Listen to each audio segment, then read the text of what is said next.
Hello, everyone, my dear viewers, and thank you for coming to my channel. And before you start the video, please subscribe to the channel and like this video. I will be very pleased, so let's go.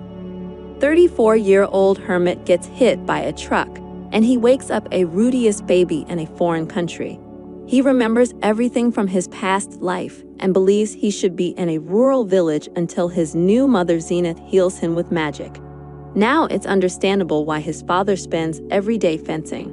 Rudeus realizes he's in a whole other world. At the age of 2, he decides to try magic on his own. In the chest, he finds the book and spent a year learning to read and discovers that he can use magic without spells, using his knowledge of the video games that help him. After practicing and increasing his abilities, he decides it's time to try medium magic and accidentally destroys part of the house. His parents decide to hire him a tutor, Roxy, who is not happy with teaching such a small boy. But when he is distracted during spells, she learns that he can do magic without them, envying, though acknowledging his potential for magic. As for the Rudeus, he has a second chance, and he promises himself he will not miss it, as in a previous life. He later practices earthbending and loses consciousness. He remembers throwing himself under a car to save the girl from bullies. Perhaps his death was not so futile. After 6 months, he could easily use medium magic. During the lessons, the Rudeus learns that Roxy is a demon. That's why his parents were surprised to see her. There is a race of super demons who have been feared for the last 400 years. Sometimes her hair is mistaken for green, like a supard. After a year and a half, everyone celebrates the 5th anniversary of the Rudeus. Apparently, here the birthday is celebrated every 5 years.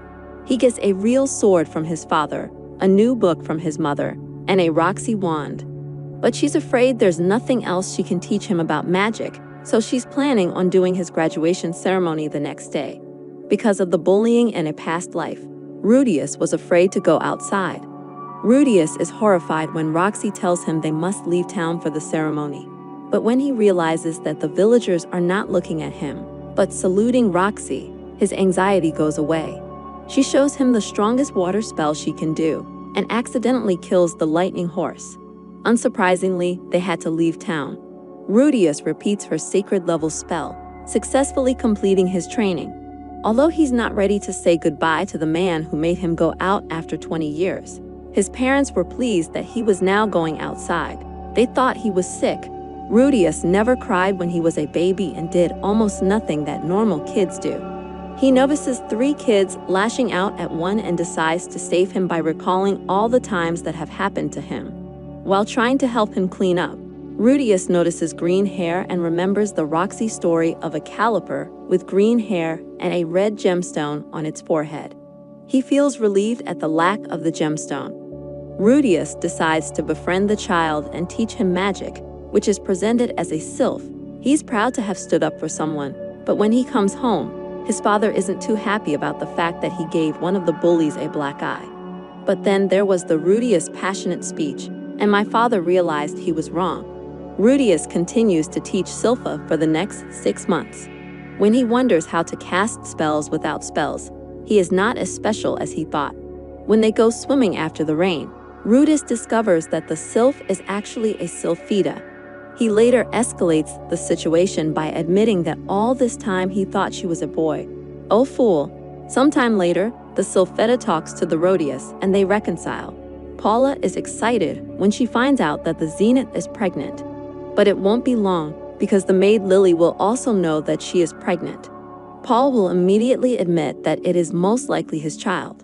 It's decision time. If the Lilies have to return to their hometown newborn, they may not make it in time. Rudeus decides to take the initiative and puts all the blame on the floor, and the Zenith does the same. Lilia used to be afraid of Rudeus, but fell in love with him after he lied to help her and her child, and she became part of the family. Now the Rudeus has 2 younger sisters. Later on, the school topic is raised and the Rudeus ponders it, as he has not achieved success fencing and magic. But the Sylphie doesn't want him to leave. One day he receives a letter from Roxy telling him to enter the Academy of Renowned Magic. He asks his parents if he can take the Sylphie with him. The family doesn't have enough money to send them both, so Rudeus thinks it's time to get a job. Soon after, a friend of the Galen family arrives. Paul knocks out the Rudeus and he wakes up in the cart with the Galen, not understanding what is happening. She throws him a letter that his father wrote.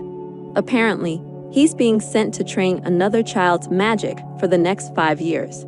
The letter also states that he should not return home or contact the Sylphiid, as it hinders its development.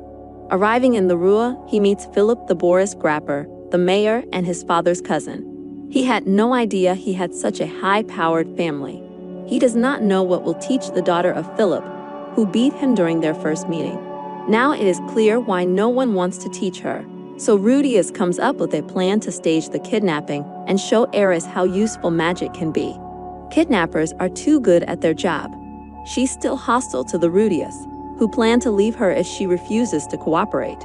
They run away and return to the Rua. Although it turns out the kidnapping was not as staged as they had planned. After Rudeus rescues her instead of taking a bribe from the villains, she reluctantly accepts him as a mentor.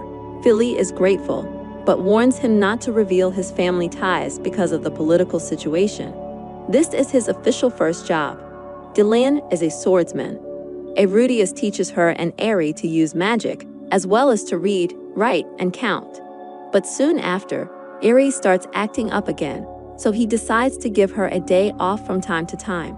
The trader tries to sell him an aphrodisiac as he tries to find out the market price of ordinary goods and to convert it into yen. After Rudeus refuses to let Eris buy the book, he decides to give her an allowance. Eris begins to study well and is not distracted after a regular weekend. Later, she buys a gift of Rudeus with her new allowance. The 10th birthday of Eris is coming soon. As a noblewoman, she needs to learn to dance. After giving some lessons to his dance teacher, Rudeus finally got some free time. Rudeus decides to learn new languages, but especially difficult for him is the demon god. Apparently, dance lessons are not going so well, so the teacher asks Rudeus to persuade Eris to return to class. His free time is short-lived as he is drawn into helping with dance practice. Rudeus begins selling some of the figurines he learns to make using the magic of the earth. One day, he receives a package from Roxy, as he still has difficulty understanding the language of the demon god. So she writes a manual for him by hand. The new Roxy student is obsessed with her and eventually gets his hands on one of the Roxy figures created by the Rudeus. At the decade party, Eris falls during her first dance. So Rudy interferes and uses her fencing skills and the use of fines that keep her from fainting. Later, Rudy will hit the sticks of Eris and Galen, although she is more excited about getting the ring from Galen. Rudy accidentally interrupts her grandfather's soars with a servant girl. He points to a giant red ball in the sky and tells him not to worry about it. Over time, it only grows larger. Rudeus overhears them planning a party to celebrate his 10th birthday. He will find out why they cannot speak openly in his presence. It is not about the reputation of his father's sex, but his name. They collected the finest materials in the kingdom to make a staff for his birthday. Rudeus is disappointed that his family was unable to attend after learning that monster activity has recently increased. Mom can't stand it and says she's gonna adopt Rudeus, but no, he has to marry her daughter. Philip explains that his sons were adopted by his brother, so his wife hated him until now. But if his father decides to stage a coup in the family, to prevent him from doing so, the film says that Rudeus should simply marry Eris. That night, she waits for the Rudeus in his room, but he goes too far and she pushes him away.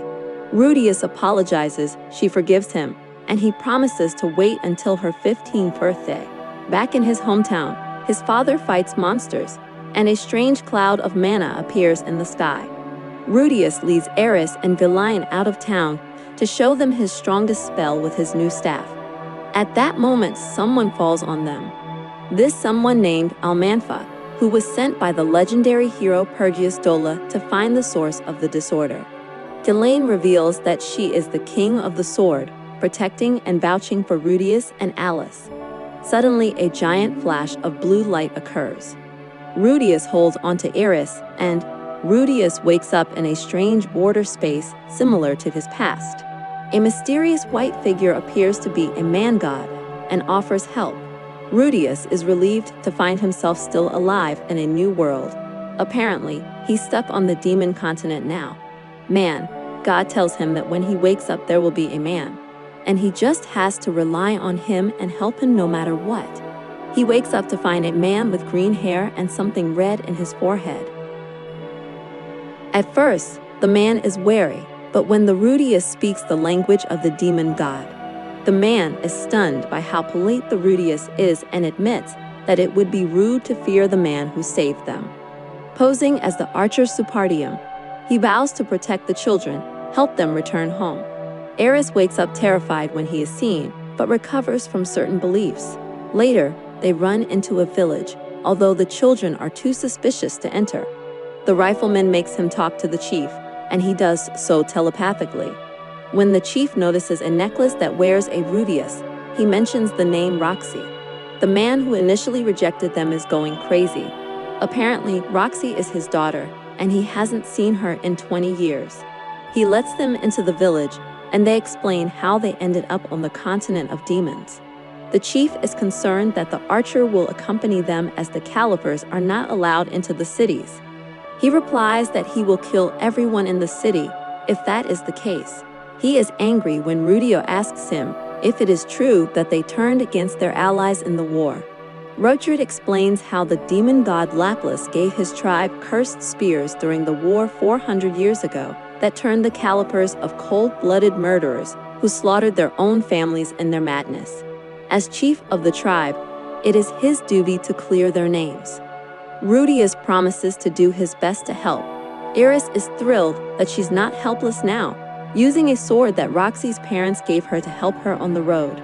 But their happiness soon evaporates when they see the guards in the first city. They are looking for a dead end, which turns out to be the rifle's nickname. Rudeus comes up with the idea of dyeing his hair blue and giving him a Roxy necklace to disguise by members of the Migurdia tribe. After entering the city, they decide to join the Guild of Adventurers to earn some money and have a show, declaring the gun a dead end and using it as the name of their group, so that no one takes it seriously. Rudeus believes that if they do good deeds under the name of the Deadlock Group, the news will spread, reducing people's fears of the Suparts. In a dream, he is visited again by a god-man who tells him to take a low-rank quest to find a lost cat. The next day, using its third eye, the rugger easily finds the place they are looking for. The cat is a little bigger than they thought at the beginning. Kitten thieves are easily held back by the magic of the earth. Before they answer, the rifleman decapitates one of them after one of them kicked the Rudeus. They argue about killing people regardless of whether they are evil, as they try to create a good image in the group Deadlock.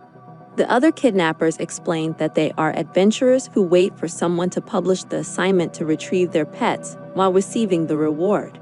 This confirms the rugged's suspicion, although he gets upset when children stop him a second time.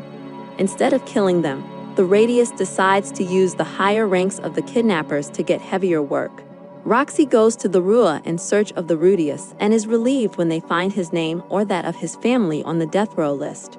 Paul writes a letter to inform him that he and his Norn sister are alive, but his son never gets it.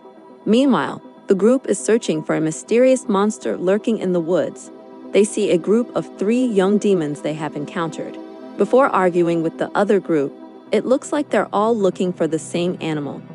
When they search for him themselves, the Ruggers stops the group as they are concerned about demon children, so they agree to follow them just in case.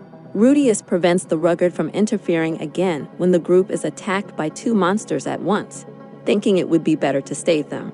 But his intentions are false, as one of the demon children dies. No healing magic will save him now.